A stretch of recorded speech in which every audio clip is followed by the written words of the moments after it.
पुर्नेश मोदी की तरफ से क्या दाखिल किया गया है। जाहिर सी बात है, एक ही बात कि तमाम मोदियों का अपमान हो गया है और राहुल गांधी जी बहुत अहंकारी हैं। तुलसी प्रजापति की हत्याकांड के अंदर जो अमित शाह के वकील थे वो सेशन कोर्ट के जज साहब थे। तो आप समझ जाइए कि लिंक कहां से कहां जुड़ रहे हैं। सारे जो तमाम वकील थे ये किस तरीके से भाजपा की पैरवी करते नजर आए थे और फिर उसके बाद वो जज बन करके किस तरीके से तमाम जो पूरा ये जो राहुल गांधी का केस है ये किस तरीके से फिक्स नजर आया गुजरात के अंदर। सुप्रीम कोर्ट से किस तरीके की फटकार केंद्र सरकार को लगाई जा रही है, चाहे वो मणिपुर हो, चाहे फिर वो देश के अंदर होने वाले दंगे हो।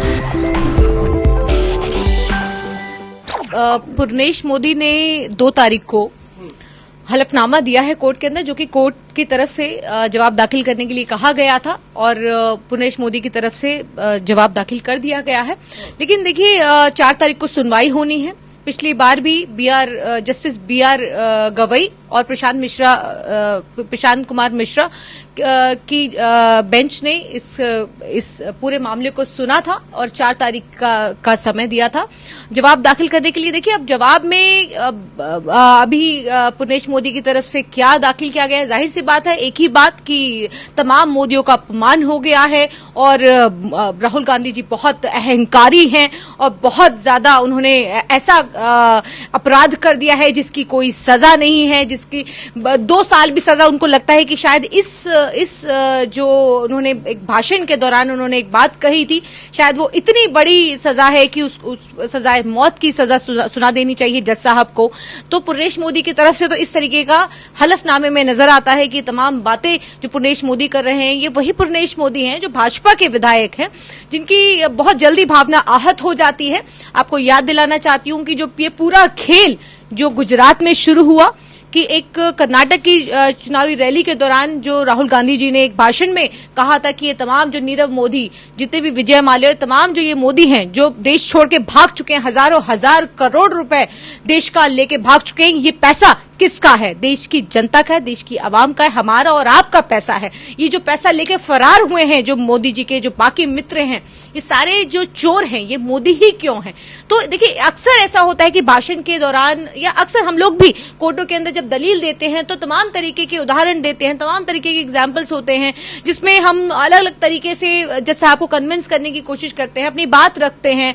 तो अगर इसी तरीके से अगर यही होता रहा, बहुत हमने देखा है कि हम बचपन से देखते आए हैं कि बड़े बड़े जो नेता रहे हैं वो कैसे व्यंग किया करते थे एक दूसरे के ऊपर। ये सब एक चुनावी भाषण का भी एक हिस्सा है। संसद के अंदर भी इस तरीके से बहुत सारे चुटकुले भी छोड़े जाते थे, बहुत सी ऐसी बातें कही जाती थी, कविताएं कही जाती थी। तो इस तरीके की चीजें जो है वो एक कहीं ना कहीं एक राजनीति का एक हिस्सा रही हैं। लेकिन जिस तरीके से राहुल गांधी जी के ऊपर ये मानहानि का 499 के अंदर मानहानि का जो ये पूरा केस और मैक्सिमम सजा इसके अंदर 2 साल सुनाई गई, आज तक ऐसा इतिहास में नहीं किया गया कि मैक्सिमम सजा जो है वो मानहानि के केस में, पहली बात तो मैक्सिमम सजा तो तब होगी जब केस आप प्रूफ कर पाएंगे। मानहानि बहुत सारे ऐसे केसेस में, क्योंकि हम लोग हर रोज डेफेमेशन केस करते हैं और डेफेमेशन केस के अंदर हम लोग ये भी देखते हैं कि वहां पर जो है वो आप प्रूफ ही नहीं कर पाते हैं कि डेफेमेशन हुआ है, और प्रूफ कर भी देंगे तो फिर वो इतनी मैक्सिमम सजा नहीं होती है।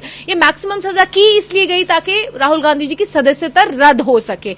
अब थोड़ा सा बैकग्राउंड अगर हम समझें कि पूरा ये बैकग्राउंड क्या है, किस तरीके से ये जो गुजरात के अंदर जो खेल हुआ, लोअर कोर्ट के जजेस से लेकर के हम अगर हाई कोर्ट के जजेस की बात करें कि लोअर कोर्ट के जो जज साहब थे उनको किस तरीके से इस केस के अंदर किस तरीके की प्रमोशन मिली।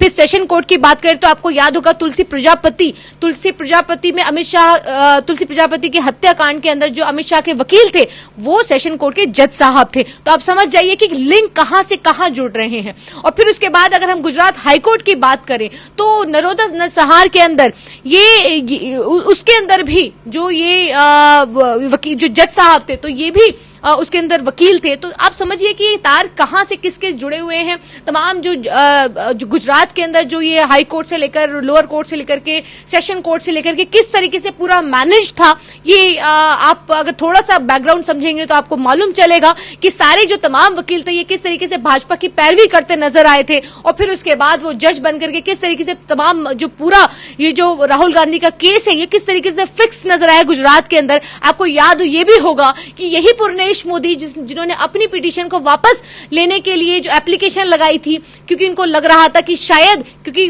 कई बार क्या होता है कि हाईकोर्ट के अंदर भी कई ऐसे जजेस होते हैं जहां पर मुकदमा जाता है, चला जाता है, वहां पर शायद उनकी फिक्सिंग जो थी वो सही जगह नहीं बैठी, और फिर उसके बाद उनको लगा कि थोड़े वक्त बाद जहां जो फैसला ये कराना चाह रहे थे वो फैसला उनको लगा कि अब उनके हक में आ सकता है, तो फिर उन्होंने फास्ट ट्रैक तरीके से इसको चलाया। और ये कब चला? जब राहुल गांधी जी संसद के अंदर एक तस्वीर दिखाते हैं और पूछते हैं 20,000 करोड़ रुपए किसका है, जो शेल कंपनियों के अंदर जो पैसा लगा है, जो फर्जी शेल कंपनियां हैं, जो पैसा लगा है वो किसका पैसा है, एक तस्वीर दिखाते हैं। उसके बाद इतना फास्ट ट्रैक कोर्ट काम करता है, जितना हम निर्भया के बाद जो फास्ट ट्रैक कोर्ट बनाई गई वो भी इतना तेज काम नहीं करती है जितना फास्ट ट्रैक कोर्ट जो है राहुल गांधी जी के केस के अंदर 10 दिन के अंदर उनको सजा, मैक्सिमम सजा सुना दी जाती है। उसके बाद अब गुजरात के अंदर जब ये फैसला आ गया तो उसके बाद फिर सुप्रीम कोर्ट लेके गए ये जो एसएलपी को, और फिर उसके बाद जब वहां पर दाखिल की गई तो फिर आपने देखा कि किस तरीके से वहां पर जो है वो अभिषेक मनु सिंघवी जी ने वहां पर दलीलें दी, और फिर उसके बाद जवाब दाखिल करने के लिए कहा गया पुर्णेश मोदी को। और फिर उसके बाद 4 तारीख को अभी दोबारा से इसकी सुनवाई होनी है कोर्ट नंबर 4 के अंदर, आइटम 51 है।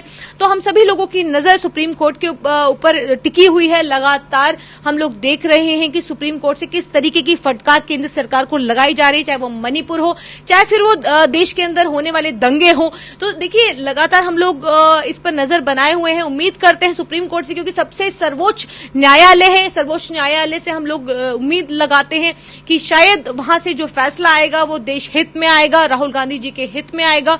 क्योंकि ये जिस तरीके से पुर्णेश मोदी की तरफ से जो हलफनामे और जो तमाम जो पिटिशंस लगाई गई हैं, जो मानहानि का केस दायर किया है, वो पूरे उसके अंदर बहुत सारे ऐसे लूप होल्स हैं कि अगर वो उसकी अगर सही से सुनवाई की जाए तो वो टिक ही नहीं सकता है। तो देखिए ये तमाम चीजें हैं जिसको अभी जजेस जो है उनको देखेंगे, 2 जजेस की बेंच है, उस पर सुनवाई होनी है और देखेंगे 4 तारीख को किस तरीके का फैसला आता है। हमें पूरी उम्मीद है कि फैसला राहुल गांधी जी के हित में आएगा, उनके हक में आएगा, और तमाम, क्योंकि अगर उनके हक में नहीं आता है तो ये बहुत बड़ी निराशा की बात होगी। लेकिन फिर भी हिम्मत नहीं हारेंगे, कोई भी फैसला आ जाए, किसी भी तरीके का फैसला, क्योंकि राहुल गांधी जी ने साफ कह दिया था कि डरेंगे नहीं, हर कीमत चुकाने को तैयार हैं। तो फिर जेल तो बहुत छोटी बात है। देखिए जिन्होंने भी आजादी के आंदोलन में भाग लिया, हिस्सा लिया, चाहे वो महात्मा गांधी से लेकर के जवाहरलाल नेहरू से लेकर कितने साल उन्होंने जेलों के अंदर काटे, अगर आप उनका वो वक्त देखेंगे, आप अगर भाजपा का, आप दूर मत जाइए, भाजपा का की अगर हम बात करें तो भाजपा का भी अगर आप देखेंगे तो किस तरीके से जो मुकदमे जो 2002 का जो गोधरा कांड था, किस तरीके से उन पर कंडीशंस लगी हुई थी, वो बाहर विदेश यात्रा नहीं कर सकते हैं। बस वक्त की बात है और अब वक्त पलटता है। योगी के ऊपर तमाम मुकदमे थे और वो फर्जी नहीं थे, वो सही मुकदमे थे कि इतने हत्या, बलात्कार, चोरी, तमाम तरीके के जो उन पर मुकदमे थे, तमाम आपराधिक मामले थे, संगीन आरोप थे। लेकिन फिर सत्ता में आते ही किस तरीके से वो सारे जो मामले हैं वो सारे विड्रॉ हो गए। और फिर देखिए अब उम्मीद करते हैं, क्योंकि ये तो मानहानि का एक छोटा सा मुकदमा है जिसमें मैक्सिमम सजा, ये तानाशाह सरकार मैक्सिमम सजा देकर के आवाज को बंद कर देना चाहती है। जिस तरीके से संसद के अंदर कार्यवाही नहीं, किसी भी तरीके से कोई चर्चा नहीं होती है। मणिपुर की अगर हम बात करें तो रूल 267 के अंदर जिस तरीके से लगातार चर्चा की बात हो रही है, कभी माइक बंद करते हैं, तमाम सांसद जो हैं वो संसद के बाहर बैठ करके धरना दे रहे हैं कि मणिपुर पर चर्चा हो, देश के अंदर जिस तरीके से सांप्रदायिक माहौल बनाया जा रहा है उस पर चर्चा हो। लेकिन चर्चा ना हो, इसीलिए जगह जगह जिस तरीके के दंगे और फसाद करवाए जा रहे हैं, ये कौन करवाए, किसके इशारे पर, किसके कहने पर हो रहा है, वो देश जानता है। उम्मीद करते हैं 4 तारीख को फैसला।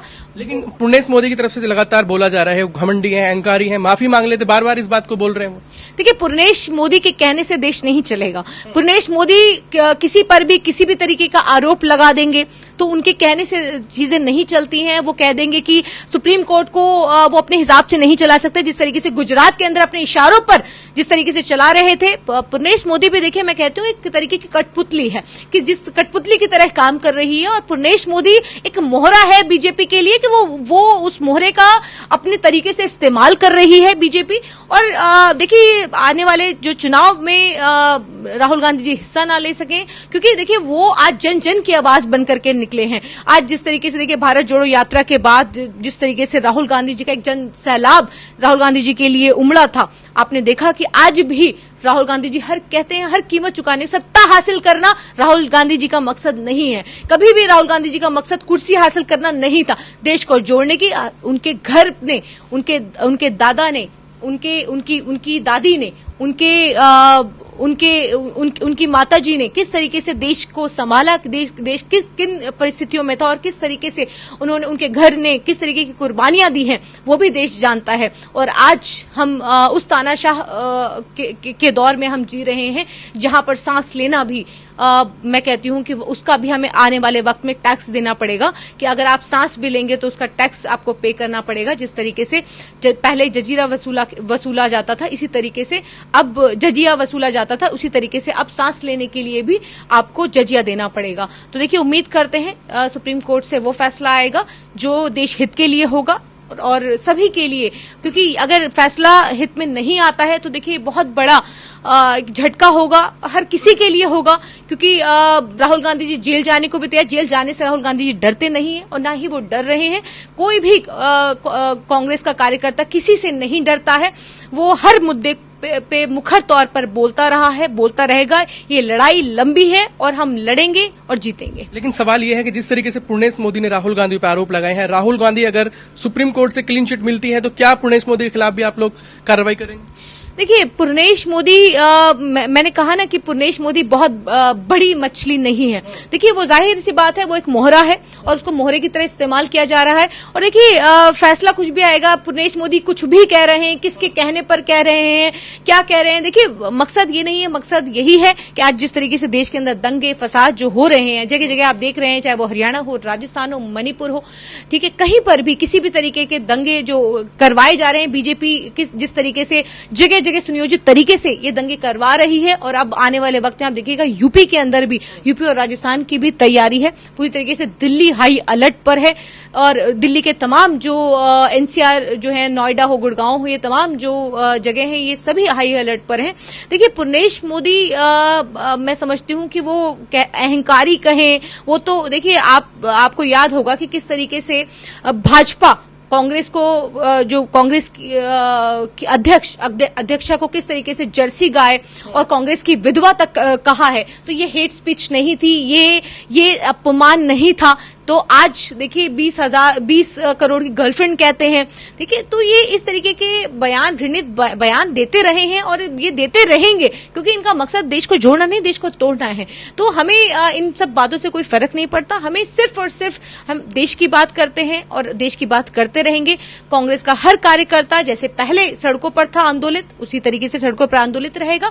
उम्मीद करते हैं देश की सर्वोच्च न्यायालय फैसला हक में आएगा, क्योंकि देखिए अगर पिटीशन के अंदर कुछ ऐसा होता या ऐसा कोई बड़ा क्राइम, हीनस क्राइम होता, तो हमें समझ में आता कि शायद कोई ऐसा, राहुल गांधी जी ने कोई बहुत बड़ा हीनस क्राइम कर दिया।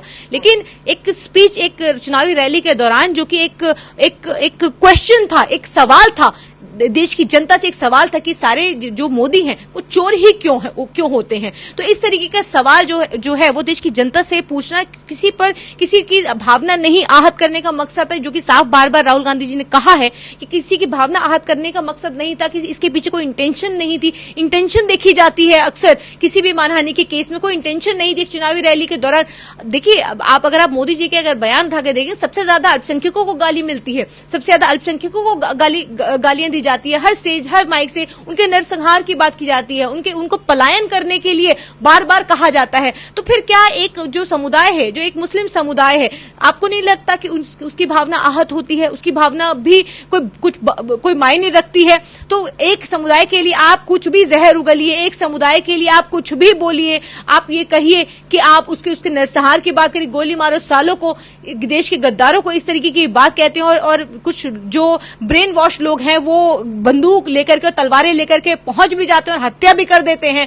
तो देखिए ये तमाम चीजें हैं, और मैं समझती हूं कि राहुल गांधी जी ने ऐसा कोई ऐसा बयान नहीं दिया जिस पर राहुल गांधी जी को शर्मिंदा होना चाहिए, किसी को भी शर्मिंदा होना चाहिए, या उन्हें देश से माफी मांगनी चाहिए। किसी भी तरीके से माफी मांगने की जरूरत नहीं है। जैसा उन्होंने कहा पुर्णेश मोदी ने कि राहुल गांधी जी को माफी मांग लेनी चाहिए थी, वो सावरकर नहीं, उन्होंने पहले ही कहा कि मैं सावरकर नहीं हूं कि मैं माफी मांगूंगा। हाँ, अगर कोई गलती होती तो जरूर माफी मांगते, या कोई उन्होंने गलती ऐसी की होती, लेकिन उन्होंने एक सवाल किया, किसी की भावना आहत नहीं की, कोई भावना आहत करने का कोई मकसद इसके पीछे नहीं था, क्योंकि जो 499 है, जो डेफेमेशन है, उस डेफेमेशन के पीछे इंटेंशन भी जरूरी है, लेकिन वो इंटेंशन कहाँ है? वो इंटेंशन तो थी ही नहीं किसी की भावना आहत करने की। अगर किसी मोदी को, ये जो मोदी समाज को, ओबीसी समाज को अगर उनकी भावना को आहत किया तो कहाँ, क्या इंटेंशन थी? सिर्फ एक सवाल था, जो सवाल पूछा उन्होंने। लेकिन अगर लगता है कि पूरी ओबीसी समाज को जिस तरीके से जोड़ दिया गया, ये कह दिया गया कि ये तो भावना होती है, तो इसको प्रूफ करिए।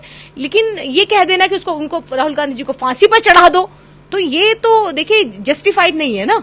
आखिरी सवाल, किस तरह की उम्मीद कर रहे हैं फैसला आना है, और सुप्रीम कोर्ट से किस तरह की उम्मीद कर रहे हैं? देखिए सुप्रीम कोर्ट से पॉजिटिव उम्मीद है, उम्मीद करते हैं जिस तरीके से आजकल फैसले आ रहे हैं, और लग रहा है कि सुप्रीम कोर्ट पूरी तरीके से इस केस को कम से कम इसको पढ़ेगा, इसको सुनेगा, और इस पर वो फैसला करेगा जो देश हित में हो। क्योंकि राहुल गांधी जी का केस कोई ऐसा केस नहीं है कि जिसमें बहुत ज्यादा कुछ इसके अंदर ऐसी चीजें हों कि जिस पर बहुत गंभीरता से सोचने की जरूरत है।